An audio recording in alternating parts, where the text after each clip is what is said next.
राधे राधे मेरे प्यारे भाइयों बहनों माताओं व बंधुओं, संस्कार की बातें चैनल में आपका स्वागत है। बंधुओं, आज सावन के महीने का अंतिम मंगलवार मैं आपको सुना रही हूँ मंगला गौरी व्रत कथा। बंधुओं, जो मनुष्य मंगला गौरी व्रत नहीं भी करते, वे भी यदि मंगला गौरी व्रत कथा को सुनते हैं तो उनके घर में साल भर मंगल ही मंगल होगा। बंधुओं, यदि आपने हमारे YouTube चैनल संस्कार की बातें अब तक सब्सक्राइब नहीं किया तो जरूर करें और बेल आइकन दबाना ना भूलें, ताकि आपको हमारी आने वाली सभी वीडियोस की जानकारी सबसे पहले हो सके। बोलो मंगला गौरी की जय हो। बंधुओं, मंगला गौरी व्रत करने से वैधव्य का नाश होता है। विवाह के बाद 5 वर्ष तक इस व्रत को करना चाहिए। इस व्रत का नाम मंगला गौरी है। यह व्रत ताप का नाश करने वाला है। विवाह के बाद पहले मंगलवार के दिन इस व्रत को आरंभ करें। पुष्प मंडप का निर्माण कर उसे कदली स्तंभों से शोभित करना चाहिए। उसे अनेक प्रकार के सुंदर वस्त्रों और फलों से सजाना चाहिए। मंडप में देवी की सोने की प्रतिमा बनवाकर स्थापित करनी चाहिए। यदि सोने की प्रतिमा बनवाने की शक्ति ना हो तो अपनी शक्ति अनुसार किसी अन्य धातु की प्रतिमा बनवाकर स्थापित करें। इसके बाद उस प्रतिमा का अर्चन करना चाहिए।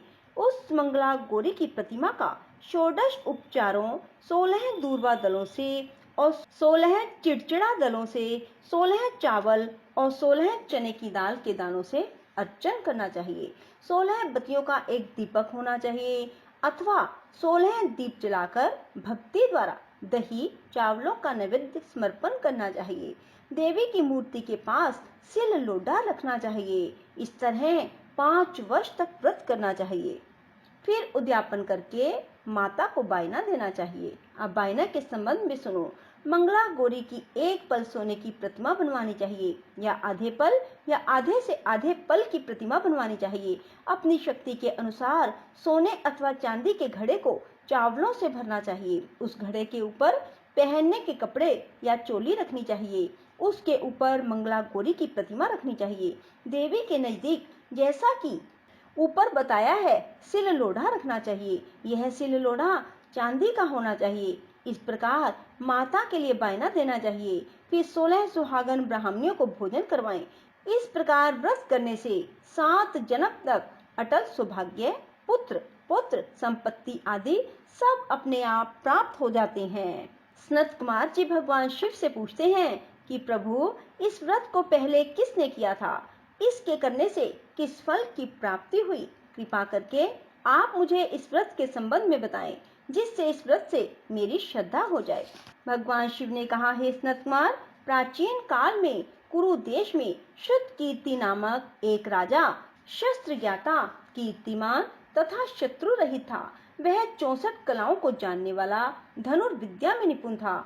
उसके यहाँ संसार की किसी वस्तु की कमी ना थी। कमी थी तो केवल एक संतान की। संतान प्राप्ति के लिए वह दिन रात यत्न करता रहता था। उसने संतान के लिए देवी की आराधना की। एक दिन देवी ने उसकी आराधना से प्रसन्न होकर उसे साक्षात दर्शन दिए और कहा, हे श्रुतकीर्ति, वर मांगो। राजा श्रुतकीर्ति ने कहा, माँ, यदि आप मुझ पर प्रसन्न हैं तो मुझे एक पुत्र दो। आपकी कृपा से मेरे यहाँ धन धान्य आदि किसी चीज की कमी ना रहे। मेरे यहाँ किसी चीज की कमी नहीं, बस एक पुत्र सुख को छोड़कर मेरे यहाँ सब आनंद है। राजा का वचन सुनकर देवी मुस्कुराई। उसने कहा, राजन, तुमने एक दुर्लभ वस्तु की याचना की है, फिर भी तुमको पुत्र अवश्य दूंगी। लेकिन तुम मेरी बात को ध्यान देकर सुनो। तुम्हारे यहाँ जो पुत्र होगा वह अत्यंत गुणवान भी होगा, किंतु वह 16 वर्ष से अधिक नहीं जिएगा। हाँ, यदि एक सुंदर अथवा विद्या विहीन पुत्र होगा तो वह बहुत समय तक जीवित रहेगा। देवी की बात सुनकर राजा चिंताग्रस्त हो गया। उसने अपनी रानी से बात की और फिर उसकी बात से गुणी संपूर्ण लक्षण युक्त 16 वर्ष की आयु वाला पुत्र मांगा। देवी ने कहा, राजा, मेरे मंदिर के मुख्य द्वार पर आम का पेड़ है। मेरी आज्ञा है कि तुम उस पेड़ में से एक आम तोड़कर अपनी रानी को खाने के लिए दो, उसको खाने से रानी को अवश्य में गर्व रहेगा। राजा ने प्रसन्न होकर देवी के मंदिर के मुख्य द्वार पर जो आम का पेड़ था वहां से एक आम तोड़कर अपनी पत्नी को खाने के लिए दिया। रानी ने देवी के आदेश अनुसार फल खाया और 10 मास के बाद उसके यहाँ देवपुत्र तुल्य पुत्र पैदा हुआ। हर्ष शोक से संपन्न राजा ने राजकुमार का जात कर्म आदि संस्कार करवाया और भगवान सदाशिव का ध्यान धरकर उसका नाम चिरायु रखा। लड़का अपने माता पिता की देख रेख में चांद की तरह बढ़ने लगा। दिन बीतते चले गए और उसका 16वां वर्ष आरंभ हो गया। राजा रानी दोनों को चिंता सताने लगी। राजा ने सोचा, मैंने यह पुत्र बड़े कष्ट से प्राप्त किया है, अपनी आंखों से मैं इसकी मृत्यु कैसे देख पाऊंगा। यह विचार करके उसने राजकुमार को उसके मामा के साथ काशी भेज दिया। जाने के समय रानी ने अपने भाई से कहा, तुम कार्पटिक वेश धारण करके राजकुमार को काशी ले जाओ। मैंने इसके जन्म से पूर्व भगवान शिव से प्रार्थना की थी कि हे प्रभु, पुत्र प्राप्ति पर मैं उसे जगतपति की यात्रा के लिए भेजूंगी। तुम इसको इसी समय काशी ले जाओ, इसकी देह प्राण की रक्षा करना। रानी का भाई अपनी बहन की बात सुनकर भांजे को साथ लेकर काशी चला गया। कई दिन की यात्रा के बाद वह आनंद नगर पहुंचा। वहां पर वीरसेन नामक राजा राज्य करता था, जो कि शस्त्र ज्ञाता, कीर्तिमान, शत्रु रहित था। उस राजा की कन्या मंगल गौरी अपने रूप लावण्य के कारण चहु और प्रसिद्ध थी। मानो वह राजकुमारी आकाश के चांद की तुलना में धरती का चांद थी। जिस समय राजकुमार चिरायु और उसका मामा आनंद नगर में शहर से बाहर के शाही बगीचे में पहुंचे, उस समय राजकुमारी मंगला गौरी अपनी सखी सहेलियों के साथ खेल रही थी। राजकुमार चिरायु तथा उसका मामा खेलती हुई लड़कियों को देखने लगे। खेलती हुई लड़कियों में से एक ने क्रोध में भरकर राजकुमार को रंडा कहा। उस बालिका को क्रोधित और दुर्वचन कहते देखकर राजकुमारी ने उस बालिका से कहा, हे सखी, तुम दुर्वचन क्यों कहती हो? मेरे संग अयोग्य वाणी बोलने वाली कोई भी स्त्री नहीं है। देखो, मंगला गौरी के प्रसाद एवं मंगला गौरी व्रत के प्रभाव से मेरे हाथ से जिसके माथे पर चावल गिर जाए, उसके साथ मेरा विवाह हो जाने पर यदि वह थोड़ी आयु वाला है तो भी चिरायु हो जाएगा। इसके बाद सब बालिकाएं अपने अपने घरों को लौट गई। उस दिन राजकुमारी का विवाह बालिक देश के दृढ़ धर्मा राजा के पुत्र सुकेतु नाम के राजकुमार से होने वाला था।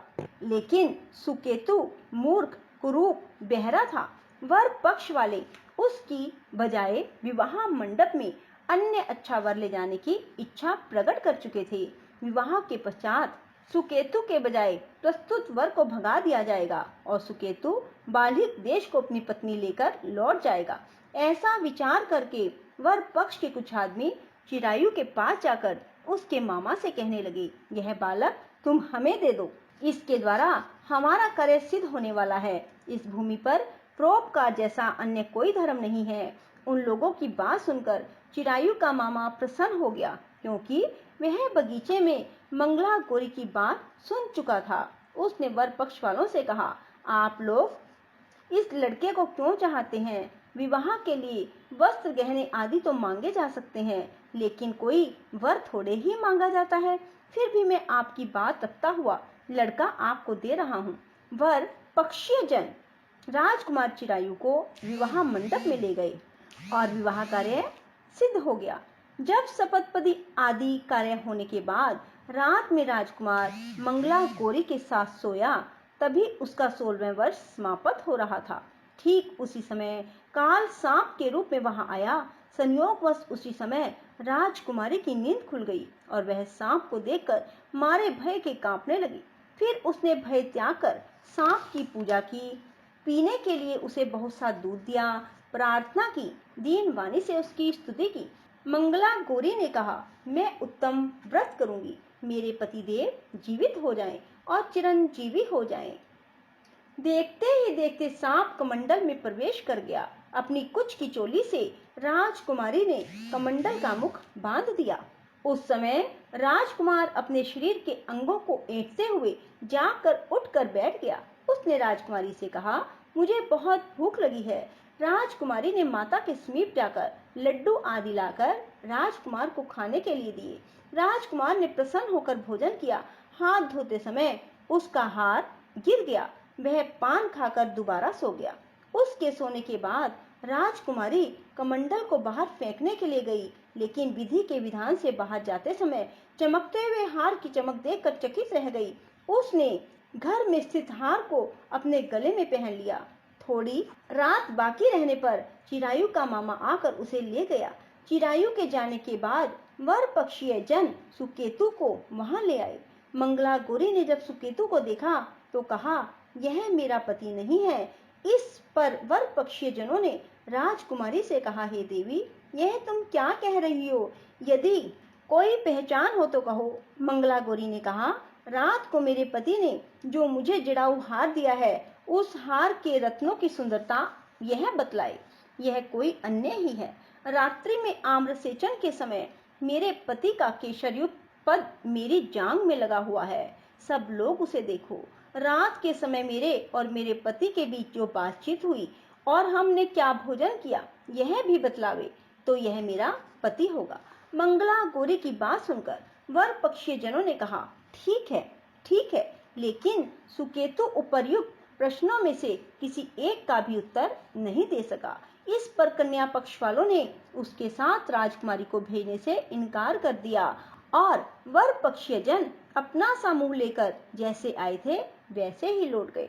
मंगला गौरी के पिता महाराजा वीरसेन ने प्रसन्न होकर एक महान यज्ञ करवाया। उसने यह भी सुना कि वर पक्षीय जन किस प्रकार अपने क्रूप राजकुमार के बजाय किसी अन्य सुंदर युवक को विवाह के मंडप में ले आए थे और उसके साथ मंगला गौरी का विवाह हुआ था। अब मंगला गौरी राजमहल के बरामदे में एक चिक की ओट में बैठ गई और प्रत्येक आते जाते यात्री को देखने लगी, ताकि उनमें कहीं उसे चिरायु दिखाई दे जाए। उधर चिरायु भी अपनी ससुराल का हाल जानने के लिए अपने मामा के साथ वहां आ पहुंचा। जो ही वह चिक के सामने से गुजरा, मंगला गौरी ने उसे देखकर कहा, पिताजी, मेरे पति आ गए हैं। राजा ने तुरंत ही मामा भांजे को राजभवन के भीतर बुलवा भेजा। मंगला गौरी की बतलाई हुई सब निशानियां चिरायु में मौजूद थी। राजा ने वस्त्र आभरण, अश्व, गज, रथ, अन्य बहुत सी चीजों के साथ मंगला गौरी को चिरायु के साथ कर दिया। उसके बाद चिरायु राजा वीरसेन से विदा होकर अपनी पत्नी एवं मामा के साथ कुल नंदन सेना सहित अपने नगर को गया। जब उसके माता पिता ने लोगों के मुख से उसकी वापसी के संबंध में सुना तो उन्हें इस बात का विश्वास न हुआ। वह सोचने लगे, भाग्य के विपरीत कैसे हो सकता है। वह अभी ये सोच ही रहे थे कि राजकुमार चिरायु ने माता और पिता के चरणों में प्रणाम किया। माता ने उसका सिर चूमा और उसके आनंद का कोई ठिकाना न रहा। फिर उसने पुत्रवधू को अपनी गोदी में बिठाकर उससे उसका हाल चाल पूछा। भगवान शंकर बोले, हे महामुने, मंगला गौरी उसको व्रत महात्म पिछला समस्त घटना चक्र बतलाया। तभी से यह व्रत मंगला गौरी के नाम से प्रसिद्ध हुआ। जो इस कहानी को सुनेगा, इसका कीर्तन करेगा, उसके सभी मनोरथ सिद्ध होंगे, इसमें संशय नहीं। जो मनुष्य भी मंगला गौरी की इस कथा को सुनते हैं, उनके सभी कार्यों की सिद्धि हो जाती है। बोलो मंगला गौरी की जय हो, शिव शंकर भोलेनाथ की जय हो। बंधुओं, यदि आपको हमारी वीडियो पसंद आए तो इसे लाइक करें और शेयर भी जरूर करें। धन्यवाद।